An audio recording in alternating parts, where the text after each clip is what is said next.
Hey Dave, how's it going? Good, Rebecca. How are you? I'm fabulous. Good. Loving the background. It's real. I It's can not a tell. green screen. Very on brand for you as well. Looks great. Yeah. Well, thanks for joining today. I'm so excited to have you. For those of you that don't know Dave, he's a very dear friend of mine. We met through the NRF community here in New York City and feel like I've known him a lot longer than I have just because we have so many mutual connections. And as you get to know him, I think you'll see he's just a great person and a really exciting personality to get to know. So came up as CIO actually with Build-A-Bear, brand that many of you know, but now serves as the customer experience officer for Orvis. And there he's really passionate about bringing together marketing, creative, and technology so that they can be focused on one mission, and that is to deliver great customer experiences. And he'll talk a little bit more about that as we dive in. So with that, Dave, if you'll tell us a little bit more about your background, CIO to now the CXO, and what that looked like, that would be really helpful. Rebecca, it is a pleasure to be with you. I feel the same way. I feel like we've known each other for a long, long time. So I appreciate your invitation. I think this is an honor to participate and to be interviewed with you. It was really good, really special for me. So to give you a little bit about my background, so I started at Build-A-Bear in the late 90s. Build-A-Bear at the time had 4 stores.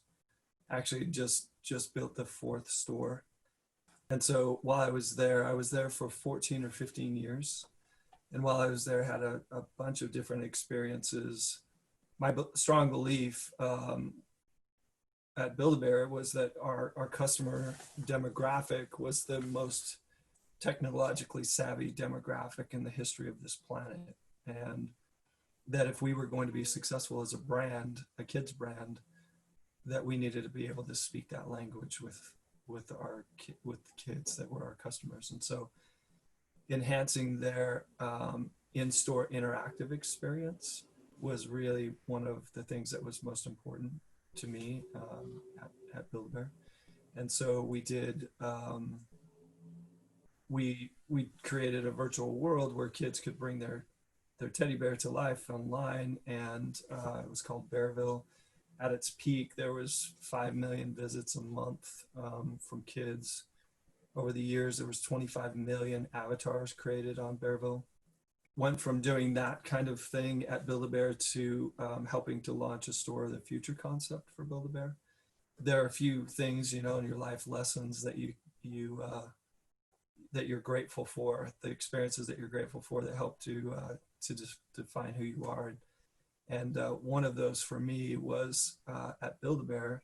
First, I had a great appreciation and love for the founder of Build-A-Bear, named Maxine Clark. And what I would note is that she would have us laser focused on the experience itself.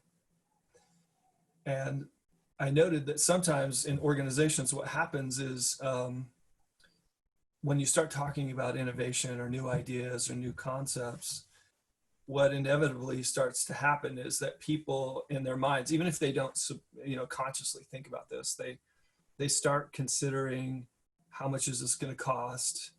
I don't have enough time to do this. Who's going to do this in our organization? They start asking these really, really important questions.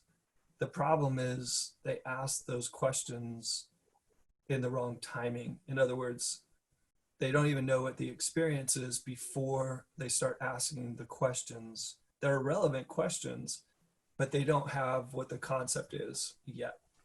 And what Maxine was really, really good at is having us focus on the experience first. And when we did that, when we focused on the experience first, and we made sure that we knew that the experience would be at the Build-A-Bear level, like world-class experience.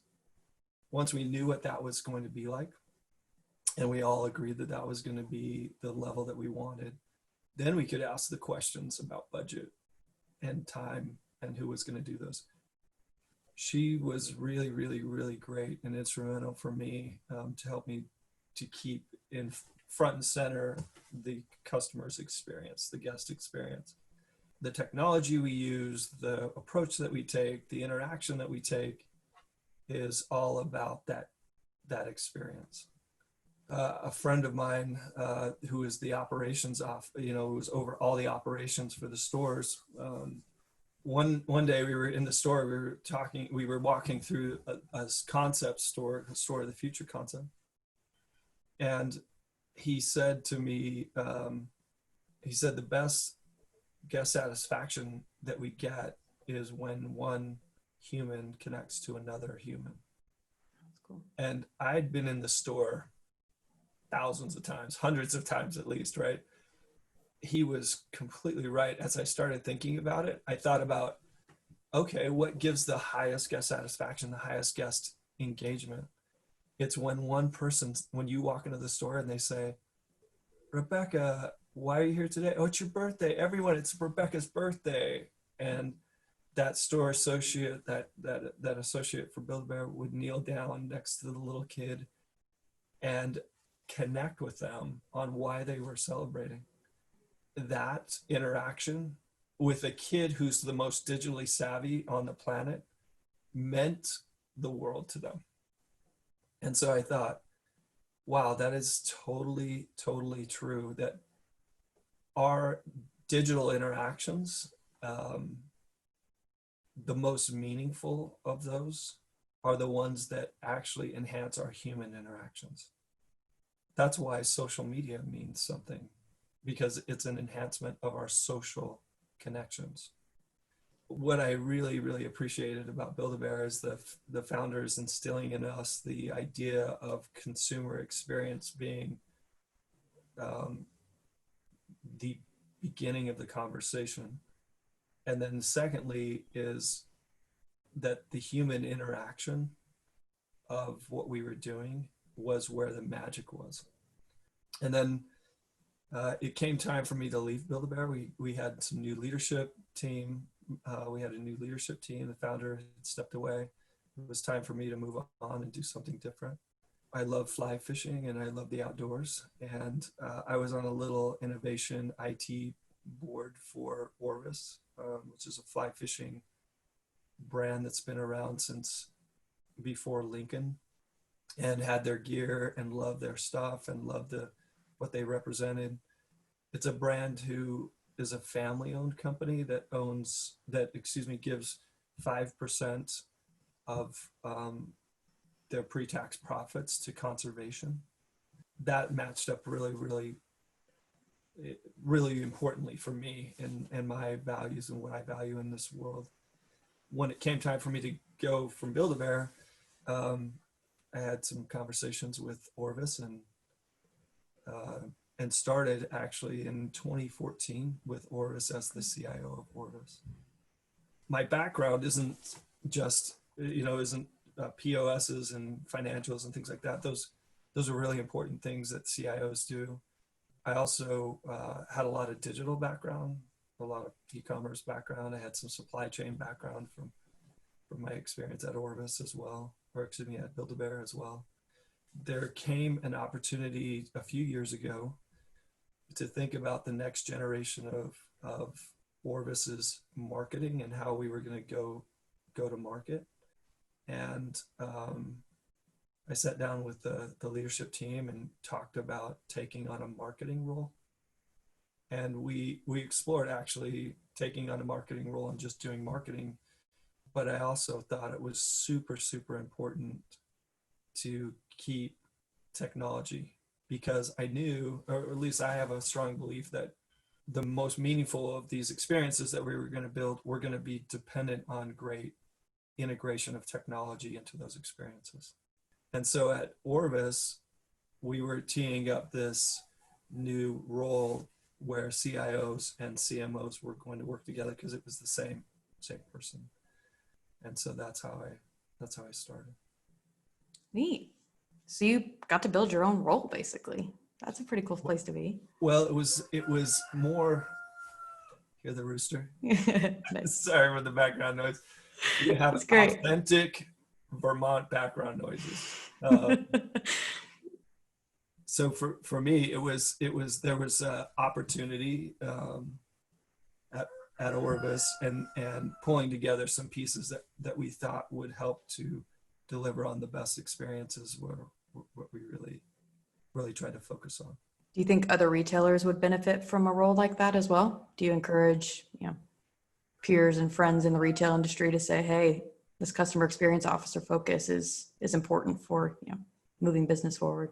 Yeah, but I'm also, yes, I do think the pulling down the silos between tech and marketing is essential for the future of any brand. I believe that that's a strong recipe for success. In fact, a few years ago, when I first started, I took the team to Washington, D.C. to meet with one of our agencies, and we were talking about what the next 3 years look like for our team. After we did that, we went to do competitive shopping where we learn from other retailers where we go visit them. So we had a number of stops that we were going to go to, and we were just a group that was going into these spaces and learning, observing. I remember walking behind the head of technology and the head of retail marketing. I was listening in while they were chatting, and the marketer turned to the technologist and said, you know how this would have worked in the past, right? We would have had a meeting like this and come up with a strategy, and then we would have gone to IT and said, hey, we need you to go implement this strategy. And he was right on the money. That's how it works for most technology teams. Instead, having technology at the table as the strategy is getting created allows for a whole different level of integration and opportunity. I would say it's a very unique skill set to be able to do that successfully as well, which you have proven that you have. You can think with a marketing hat, you can think with a technology hat, and know how to put them together. So based on your background, and I know you're heavily involved at the NRF, many other groups, how have you sought out mentorship, relationships, community to help you build this skill set to be successful or customer experience focused CIO versus your traditional, like you're talking about earlier, CIO just focused on point of sale and things like that? Well, for me, the older I get, the more I realize that it's all about the people part. I'm a big Collins Good to Great reader, and one of the interesting things that I learned from his writing was that the highly successful companies and the highly successful leaders were the ones that would surround themselves with rock stars and rock star teams. And I've seen in my time, working, that there are some leaders that are intimidated by putting people that are smarter than them in the room with them. Some that don't want to do that. They want to look like the smartest person there. And so I think about teams, and I think about being successful at different roles, and I think about, look, what I really want to be good at is building rock star teams and identifying what it takes to have a team work together on a goal that delivers real results. That's the brand that I want to create. I believe that when you have rock star teams, it actually changes the vision that you have for what you're going to do. In other words, good leaders don't come in with this preconceived vision and say, hey, everybody, this is my vision. I haven't seen too many that are really successful at that. I believe that, in any organization, if really strong leaders surround themselves with people that are smarter than them and don't have a problem with that, which I don't. I think we want the best and most committed and smart people we can get. And our brand is such that we can get really good people. And I think it's helped me to transition between tech and marketing, because it's still team. It's about rock stars and getting us working together and getting the most out of our team. That's good. I like the growth mindset there. So with your team specifically, what is it that you do to get their buy-in? I'm sure it's the brand that originally attracts them to want to work on the team. But then once they're there and you guys are working together on solving problems, how do you continue to get their buy-in and keep that real united team focused so that you guys are able to, deliver on your goals and really make that amazing customer experience? At Orvis, we adopted this language of establishing a set of givens around what do we want to, we know what the goal is, and here are the things that are the operating guidelines for us. Like our brand is super important to us. Authenticity is super important to us. When we do photo shoots, for example, you won't see us, going into the woods and putting on clothes with a person who's not an outdoors person and doesn't enjoy that. A fly fishing person who's actually holding the rod the right way. We actually do our photo shoots with people who actually do these things. They're actually in these sports. So it's those types of givens that we establish. And then I ask them, what do you want to do for the next 3 years? Where do you want us to go? What do you think we should be doing? And ask them to develop that as a team and then come and play it back. So they come back with, here's where we think we should go, and here's where we think the opportunities are. And then we use that as the foundation for where we're going to go next. And so when it comes to bringing the team along and going after opportunities, it's really making sure that our team members have the ability to point out each other's blind spots in not a negative way, but in a positive way. And they accentuate each other's blind spots. That's great. I really like how you focus so much on your team and getting their buy-in, but I'm curious on the other side, how do you stay connected to your customer and your buyer? I'm sure that falls into those givens that you have, but on a consistent basis, how do you go and basically check in and make sure that digital experience for your customer is ultimately what you want them to actually go through in every time they come to the store or they shop online or however they decide to interact with the brand? What's happened over the years is Orvis has a group called the Voice of the Customer. This is a group that actually reports their stuff back through the organization so we can learn. Plus, they report to the president of what they're hearing from the customer. They're based in our call center.